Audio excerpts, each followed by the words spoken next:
Hello, everyone. Oh, you know what?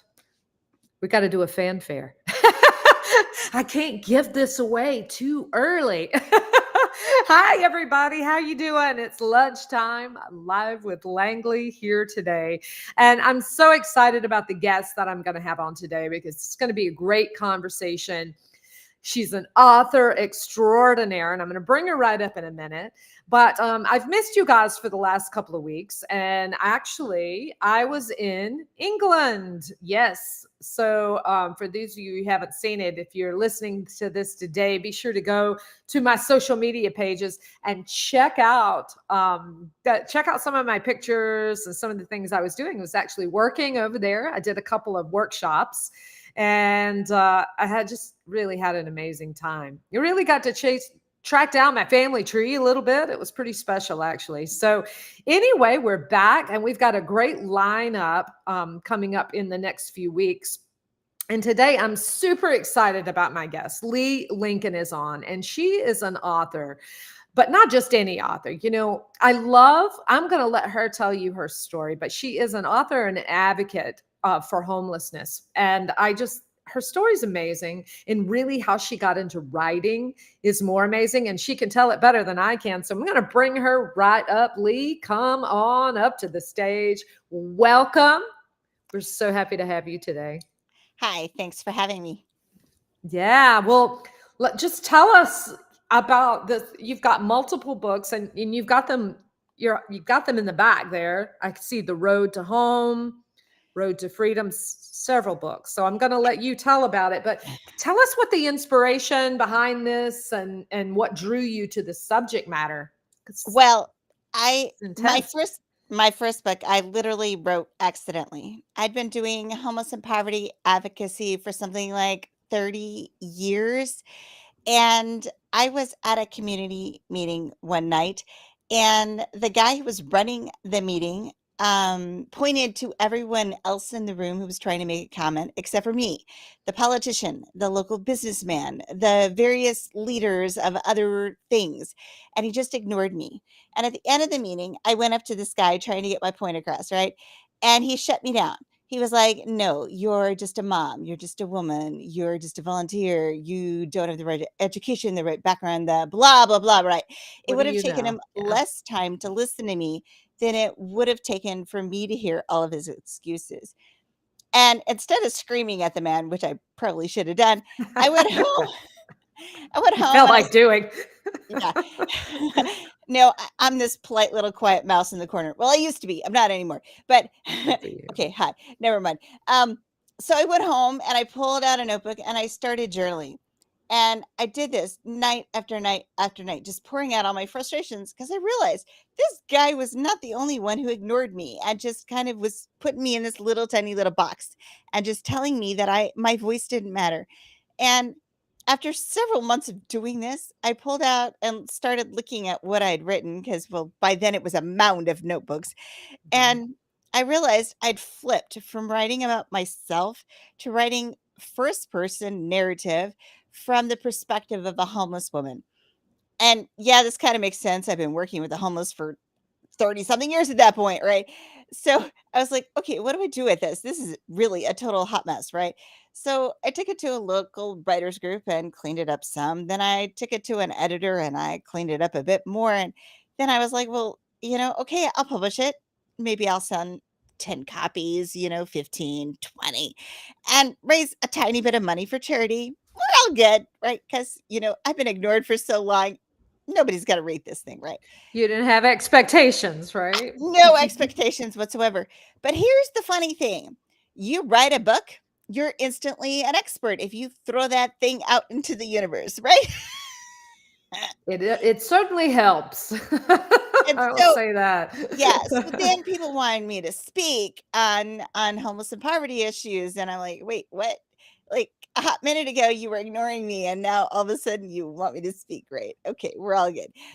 And so the thing just kind of took on a life of its own and people wanted me to write another book and for years I was just like, "Oh no, I can't do this because, you know, I didn't mean to in the first place." Right. You're right. So it took me like 3.5 years or something before I was willing to take that leap and say, okay, I guess I can try this. Well, I think that's really funny. You bring up a really good point there because, my background being in the entertainment business, people talk about writing albums. You have your whole life up to that point to write your first album. And then all of a sudden, you have this certain amount of fame that comes with it. And now you've got to write another album and you have a month. So it's kind of the same thing going, a little bit of the same thing. You pour your heart and soul and everything into writing that first book. And now you're like, now what? So you really have to get out of the box, get out of your own way a little bit, right? Was that a hard process for you? Well, yeah, when I set out to write a book, it was really it was a train wreck. And so I have this book of short stories that came out of the train wreck because I had these ideas and they just didn't go anywhere. But they made fun little short stories. And so I slapped them together in this book of short stories because I'm like, Right. okay, well, at least I have something because people kept screaming at me, right?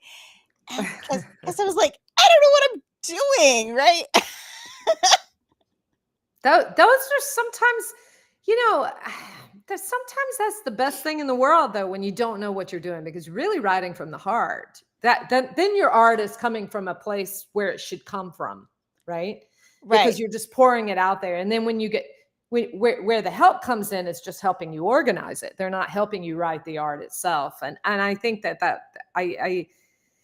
I wrote a book too, or I was a collaboration. I'm actually in the process of writing several books. I have all these ideas, but I was involved in a collaboration project, and I learned so much that writing a book and being involved in that was very similar to writing an album, writing a song, and it just the process, the pouring out of your frustrations, your thoughts, your ideas, your challenges, and getting them all in a form that other people can can understand, right? Well, and see, and that's the thing with me, because I often get asked how many words I write in a day, and it just varies because I just throw so many words on a page, and then my editor like cuts out half of them. I know you got to write more, right? Yeah, because I'm just such a hot mess. Like, okay, No, I freely yeah, admit that I'm just throwing words on a page and just random thoughts. And then my editor sometimes is like, okay, well, that was a good idea. You should have taken that farther. And then she's like, this other one just what were you even thinking there? That just totally is a train wreck. Just take this whole entire section out because that just right. it makes no sense whatsoever. I don't even know why you have it in there. And I'm like, cool. Yep, it's out. Yeah, Okay, but we're at good. least you're open, which kind of, which is another thing, because I think a lot of artists, a lot of writers, they run into this because they get so close to their own project. First of all, when you're that close to your project, you can't see the pitfalls or the thing. You're not. Sometimes you don't have clarity. You don't even know you don't have clarity because you're too close to it, right? That's what I've seen. That happens to Yes. me. But you also have to be open. And I Yeah. think a lot of people trip up here because they don't want to change anything. It's their art and they don't want to do Yeah. anything I hear different, this a right? lot from other authors. They're like, oh, but I thought this part was perfect, so I left it in. And then I get comments from readers that they don't understand. And They I'm don't like, get it. yeah, there's a reason somebody told you to take this out then. You should have been open to that. Well, when I've written several stage plays, and the main thing that we say when you're writing a stage play is that if you could have the show and not need that scene, then cut the scene. You don't, right? If the scene is not pivotal, then you got to take it out. But sometimes it's really hard to know because you're Yeah. so in your head. So that's where the help comes in. I would say that's where it makes a big difference. That's when you bring your team in, right? Am I Right. right by Exactly. saying that? Yeah. Yeah. So. Yeah. Well, And tell us. Oh, go ahead. I'm yeah, sorry. Go ahead. and without a good editor, I freely admit I would not still be writing because nobody would understand what I'm trying to say. So, yep. Yeah, I think but the other side of that is, and it is interesting what people do take away. The things that we as artists or writers put out there, it's amazing to me what people take away from it because not at all what I thought it would be. Oh, right? no. Like Don't you every single experience that? book, I get readers who send me these emails going, "Oh, I love this part because it means this." And I'm like, "What? That isn't what I said at all, but we're all good as long as you liked Right. it." Yeah, and I think that's a very good point to bring up because and I like to relate it to music too because I experience similar it's a similar thing, right? So, you can sing a song about love and one person is love for their kids, one's for their grandmother and one's for their spouse. And no one takes it the same way. But the point of it is that they take it somehow. They relate, right? They can relate Right. to what you're writing about. That's the point. Right. And Exactly. Yeah. whatever idea it conjures up is going to be different for everyone Yep. that reads it. I Yes. would think, yeah. Yeah, which is Well, really cool because they always say art and beauty is in the eye of the beholder. So, yeah. that's exactly right. And the perception of it, because we're all seeing the world through our own eyes and our own experiences, our own challenges. So, you hear a love song. Well, like for me, I don't have any children. I hear a love song. It's not going to be about my kids because I don't have any. I mean, Well, yeah. I'm like, And this is why I say there's no such thing as normal. I say this all the I time love that. because what is normal for me is not for you.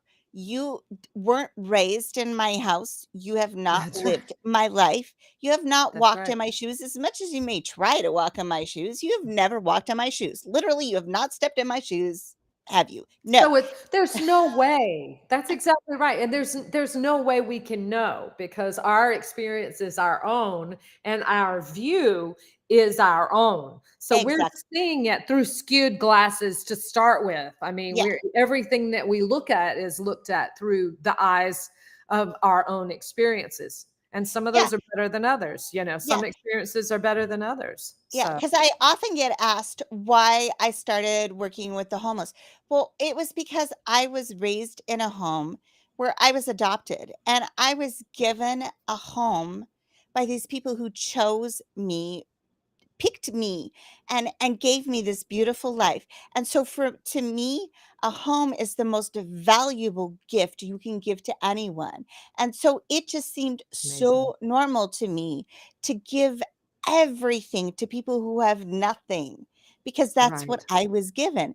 And see, but that's my perspective and that is my viewpoint because of what I was given from the time I was a baby.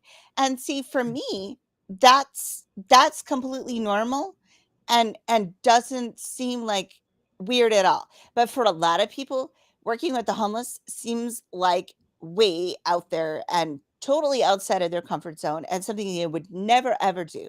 But again, Yeah. it's how they're raised and how Well, they and it view might home. not it might not even be and it's not a negative thing. They just don't No. understand it. It's Yeah, just something they don't understand. it's Well, not it's totally outside of what they consider normal and how they view home.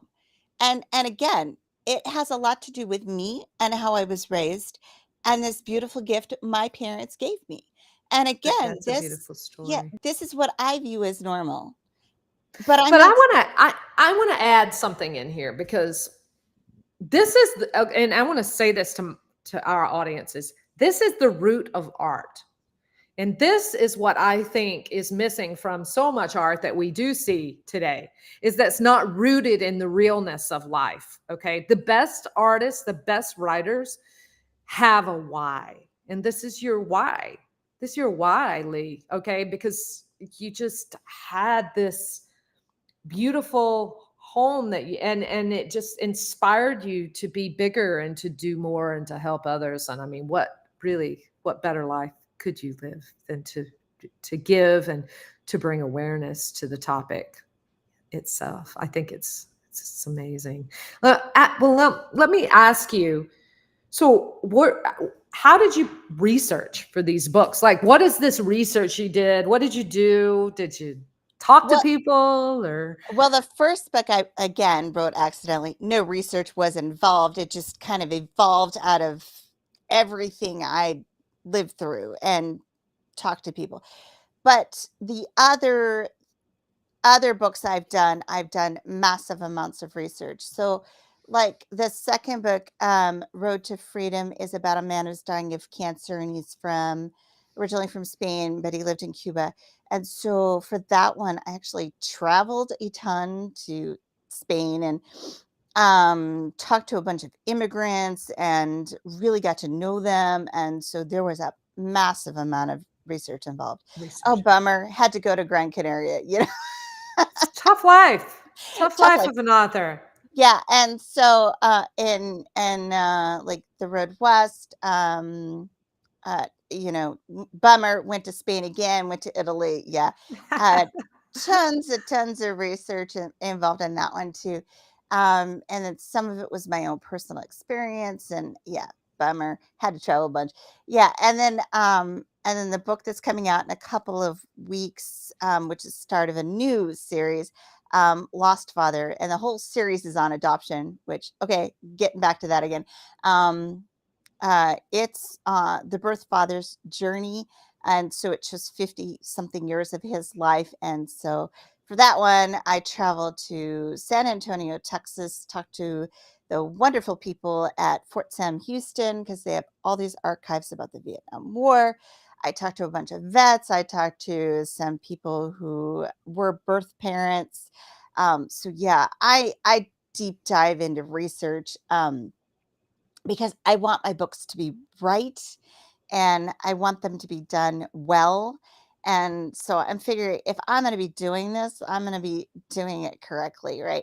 And part of this is because I tell this often, and this is bad. I'm not going to name the name of the author, but I once read a book that said Tallahassee, Florida was in the panhandle and it had a beach.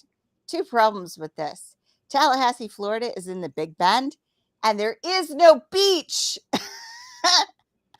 No, I So, know. I'm from lived in Florida for 20 years. I see it all the time. They call the roads Alligator Alley, and you're like, that's not Alligator Alley. But yeah, anyway, yeah. So, I don't know what. That's a yeah, so specific road. yeah. So I've read other books that are equally egregiously wrong, and so I really try to do my research correctly and Right, really get right. some, talk to people and get really in-depth interviews and really make sure I nail it and so it's not just me putting words on a page, which yes, as I've said, I do throw a lot of words on a page, but I want to make sure, if I talk about this beautiful place somewhere in the world, I've actually been to this beautiful place wherever it is, right? So yeah, hey, I do travel a ton and which is cool, but it's exhausting. We're all good. Never mind. Mm. Where's your favorite place you've ever gone? You have to tell us. um, well, Spain is still my favorite place, which is why I keep throwing it in the books. But I love Europe in general. Europe is cool. And so the book that I'm going to put out next year is going to have a lot of places in Europe because of what the character ends up doing. So, uh, bummer, I'll be going to Europe again next year. But yeah, and I love Spain. A large part of that is, though, the attitude of the culture. They're just so laid back and chill, and you can sit at an outside restaurant for 4 hours drinking sangria or beer, and nobody's gonna kick you out. And everyone's your I, best friend. You can sit there and chit chat, and they'll tell you their I entire life know. story. I love the friendliness and the openness of Europe. I just got back from England myself. I was talking about that in the opening, and it was much needed. Even though I was working, it's just a nice escape. So if you can combine your work and your holiday together, why not? Right? I love to Exactly. work Yeah. all around the globe. Well, Yeah. tell us. So I want to know. You talked about writing from the perspective of your characters. So, can you just to tell us a little bit about that? Maybe what motivated you to do that, and kind of what challenges they face, and or, I don't know, just whatever you want to say. But What tell us more about that, Well, how that all got my books are happened. written in first person, and I just try to put myself in their shoes as much as Right. possible.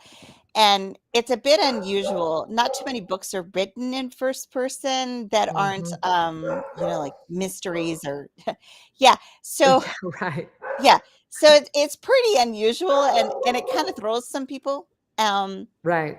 but But it it also helps them relate. It's really taking someone and putting them in the shoes of the character, though. So you actually get to experience the book in almost embody the book, the feelings. I would yeah, think a little bit more. Am I right by saying that? right. It's a great way Yeah, because then the to readers relate. also really have much more in-depth viewpoints of my different characters. So, like the first book with the homeless woman, you're seeing the world through her eyes. In the second book, Mhm. you're seeing the world through the eyes of a man who's dying of cancer.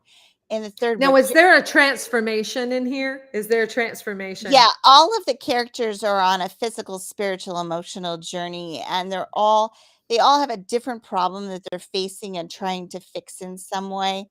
Sure. Um, and so each one, they the in the first series, they don't connect at all. It's all different characters with different problems, and Right. so each character is kind of hit a point in their life where they really have to face something, and Yeah. then figure out where they went wrong and then where they need to go next. Well, except for Okay. the well, the dying man, yeah, he kinda also needs to figure out how to die peacefully, so he is also trying to fix his problem, but, um, Right. so you got a balance. What kind of things do this address then? So we have a lot. I'm sure there are a lot of social issues that come up. Yeah, Um, that I don't know. What are we talking about here? So we're talking about someone with health problems, someone facing yeah, cancer. yeah, Yeah, just as one Road to example. Freedom is about a man who has cancer, and, Right. he doesn't wanna die alone, and so he's got all kinds of problems in his life and has for years that he just doesn't wanna face. And so he tries to end his life with dignity, Okay. and so it's a real tearjerker. I was gonna say that's pretty intense topic though. I mean, and Yeah, when we it gets you're going down the rabbit hole a little bit there, yeah. I don't shy away from the tough topics, and it I throws was about to ask you that. some people because 'cause they're like, "Wait, you're so bubbly and fun when" and then you're, like, talking about all these deep, dark topics. What is up with that? And I'm like, I don't know. I just Well, you have to be, because if all you did was talk about the deep dark stuff, it would be like, whoa, this is a little much for me. So you just have this other side that lightens that you can I think approach the topic, a very serious topic, but keeping that lightness of life and the joy that we have to have. Because if you don't have that other side, then what's the point? Like, what's the point in overcoming anything in yeah, life yeah, if you can't, yeah. yeah, if you can't get there? So, how do you think it's so we were talking about the series itself. How do you feel about being able to maintain the freshness in the topics itself? Is that tough or Well, and this is why I decided to start a new series because I think the first series kind of had run its course, and so I decided to start a new series with adoption. And this one's going to be really interesting because you're going to have to read all the books in order because it's going to be okay, technically the same story told four different ways. So yeah, right? it's going to be Right. fun. Well, I'm looking forward to it. I think it's going to be great. And you know what? And I meant to do this a little earlier. Let's get this link up because she has a link. So let me find that so I can get that link up. Um, Here it is right here, guys. You can see this. I'm gonna you can see that. There's my figure right there. LeeLincolnAuthor.com. So get that link, save that link, and go check it out because all of her social media is on this particular website, as well as there's a way to get your book, right? Are Yes, you in all pre-sale now? Or is it launched or where are you with Lost the Father process? is in pre-sale right now for the print books.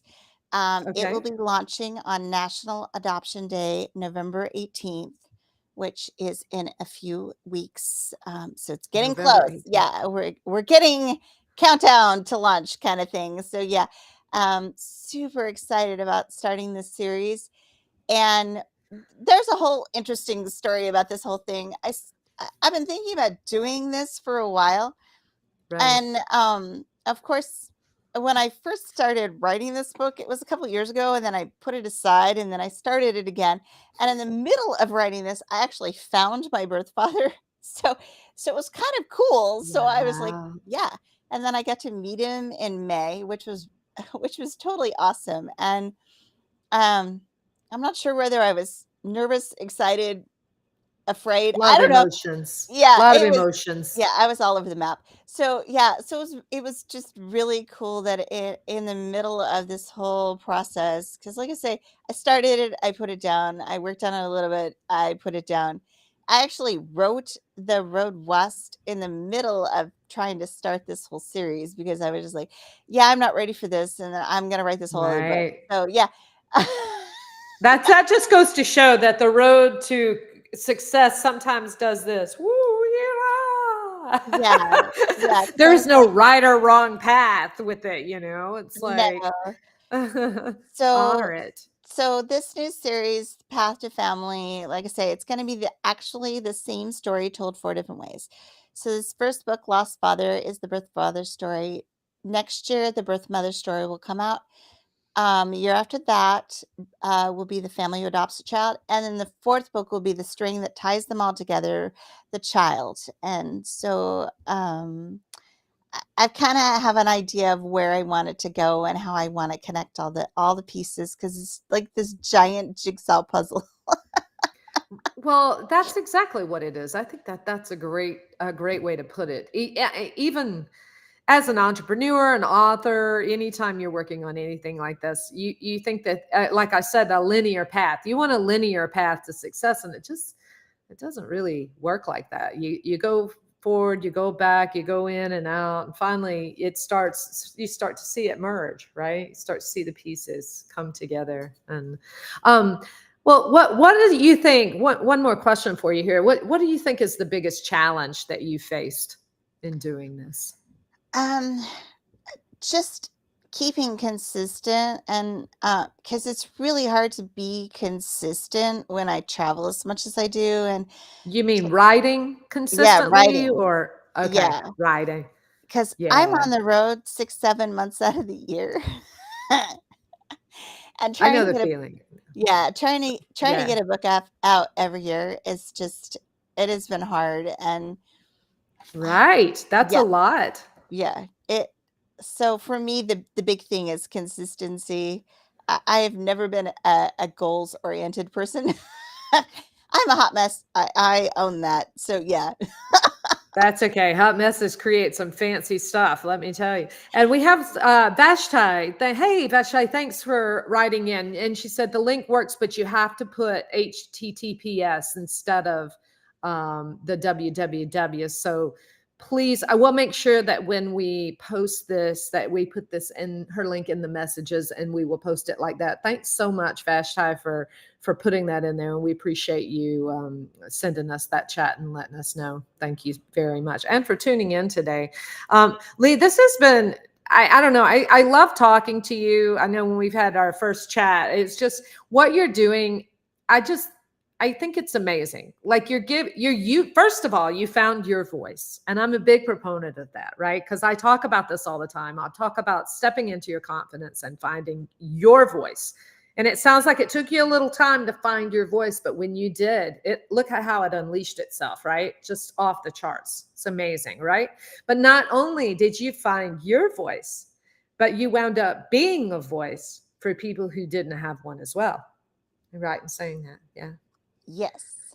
Do you Yeah, feel because I yeah, I went from being this quiet little person in a box in a corner to talking all the time about all kinds of things. And yeah, and I just want other people to find their passion and go out there and live their best lives, and don't let anybody tell you that you're just a whatever and you can't do right? whatever. Um, and there are so many amazing things we can be doing. And for me, my big passion, of course, has always been, you know, people need a home, people need shelter. And now I'm really trying to educate people about adoption because of the new series. And Yes, and you know, this is one of the big ways we can give people a home right from the start, right? Like I was it's given this very true. great opportunity to have a home. This is amazing. And I don't care what your passion is, but go find it, go do it. Be loud, be proud. Well, this has been amazing, and I love your message. I love what you're sharing, and I love the work you're doing. So, I just want to say a very special thank you for coming on today and sharing, answering my questions, and then telling us a little bit about what you got coming up. So, thank you very much, Leigh, and maybe we'll see you again sometime. Hopefully, back on the live. All Well, right, thank you very much for having me. all right. We'll talk to you soon. So, you guys, there you have it.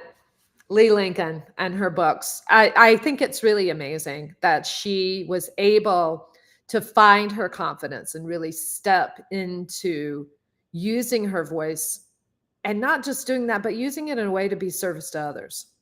And if we all had that purpose and found our purpose and our alignment and were able to speak it with clarity the way Leigh has spoken hers with clarity in her books, can you imagine the things that we could change, the world that we could live in? Just it would be a beautiful place. And not only that, but stepping into our own confidence, how it would change our own lives, both personally and professionally. So I talk about this all the time, guys. Find that. Don't be afraid. Go out there. Do what Leigh said. Don't let anybody tell you that you can't or you're not good enough. Don't let anyone plant those seeds in your head. So, anyway, I appreciate you guys tuning in today. And I'll be sure to put the correct link in there so you can check out her new upcoming book. I'm excited about it myself. So, check it out. And if you have any questions, you can always DM me. I'm open to chat. Have a beautiful weekend, everyone, and we will see you very soon. Bye for now.